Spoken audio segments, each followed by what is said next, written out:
ஸ்ரீ மகாகுரப்யோ நமஹ. ஹரிஹ ஓம். சதாசிவசமாரம்பாம் சங்கராச்சார்யமத்யமாம் அஸ்மதாச்சார்யபர்யந்தாம் வந்தே குரு பரம்பராம். GeM TV நண்பர்களுக்கு எனது வணக்கங்கள். இன்றைய நாள் அனைவருக்கும் இனிய நாளாக அமைய எல்லாம் வல்ல இறைவனை வேண்டி இன்றைய மதமும் நம் மதமே நிகழ்ச்சிக்கு செல்வோம்.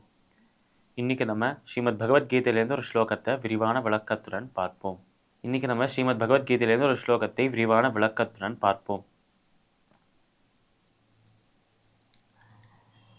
சர்வத்வாராணி சம்யம்ய மனோஹிருதி நிருத்ய ச மூத்ன்யாதாயாத்மன பிராணமாஸ்திதோ யோகதாரணாம். இந்த ஸ்லோகம் ஸ்ரீமத் பகவத்கீதையின் 8வது அத்தியாயமான அக்ஷர பிரம்ம யோகத்தின் 12வது ஸ்லோகம். இந்த ஸ்லோகத்தில் நம்ம கிருஷ்ணர் அர்ஜுனனை பார்த்து சொல்வது ஏற்கனவே அவர் சொன்ன விஷயம்தான். மனதை அடக்க வேண்டும், புலனடக்கம் வேண்டும்.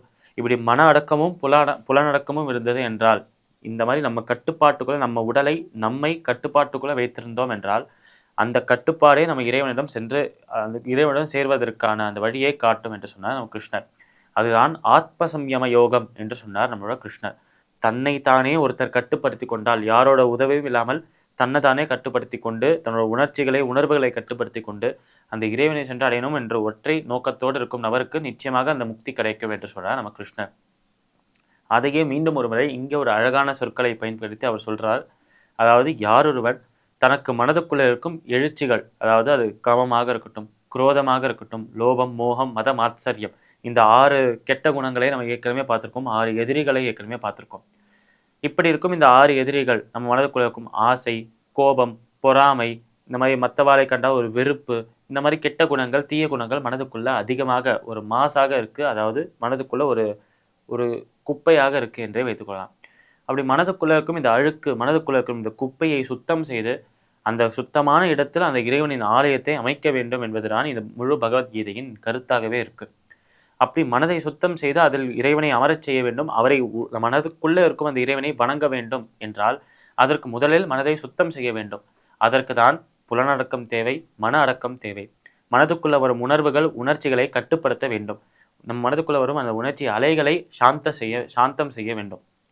அதே நேரத்தில் அந்த இறைவனை சென்று அடையணும் என்கிற அந்த ஒரு கவனம் மனதுக்குள்ள இருந்தது என்றால், மனது வேற எங்கேயுமே டீவியேட் ஆகாம, வேற எங்கேயுமே இங்கும் அங்கும் அலையாமல், அலைப்பாயாமல் ஒரே சீராக பாயும். அப்படி அலைப்பாயாத மனதோடு இறைவனை தியானம் செய்வதுதான் மேலான பலனை அளிக்கக்கூடியது என்று சொல்றார். அதே நேரத்தில் மேலான பலனாக இறைவன் நம்ம அடைய போகிறோம் என்ற அந்த ஆசை மனதுக்குள்ள இல்லாமல், இறைவனின் அனுபவத்தை பெற்று அவருக்கு அங்கு சென்று, இறைவனின் அந்த ஒரு பரமபதத்துக்கு சென்று அவருக்கு அங்க போய் தாசனாக இருப்போம் என்று மனதுக்குள்ள அந்த ஒரு பணிவும் இருக்க வேண்டும். இந்த பணிவும் இந்த 6 குணங்களை வெற்றி கொண்டு சந்தோஷமான சத்தியம், தர்மம், சாந்தி, பிரேமை, அஹிம்சை, இந்த ஒரு மார்க்கத்தில் நடந்தால் மட்டுமே, இந்த மார்க்கத்தில் சென்றால் மட்டுமே அந்த இறைவனை சென்று அடைய முடியும் என்று கிருஷ்ணர் அழகாக இந்த இடத்தில் சொல்றார். ஆனால் தர்ம நெறியிலிருந்து தவறாமல், தர்ம பாதையிலிருந்து தவறாமல், அதே நேரத்தில் இறைவனை சென்று அடையணும் என்ற மனதுக்குள்ள ஒரு ஆசை, அது ஒரு ஏக்கத்தோடு, எப்போ அவரை சென்று அடைவோம் என்ற அந்த ஒரு உற்சாகத்தோடு, அதே நேரத்தில் மன அடக்கம், புலனடக்கத்தோடு யார் இருக்கிறாரோ அவருக்கு தான் அந்த இறைவன் காட்சியளிப்பார், அவருக்கு தான் அந்த இறைவன் முக்தியை அளிப்பார் என்று அழகாக சொல்றார் நம்ம கிருஷ்ணர். ஸ்ரீமத் பகவத்கீதையின் 8வது அத்தியாயமான அக்ஷர பிரம்ம யோகத்தின் 12வது ஸ்லோகத்திற்குண்டான விளக்கம் இதுவே. மீண்டும் நாளை சந்திப்போம். நன்றி, வணக்கம்.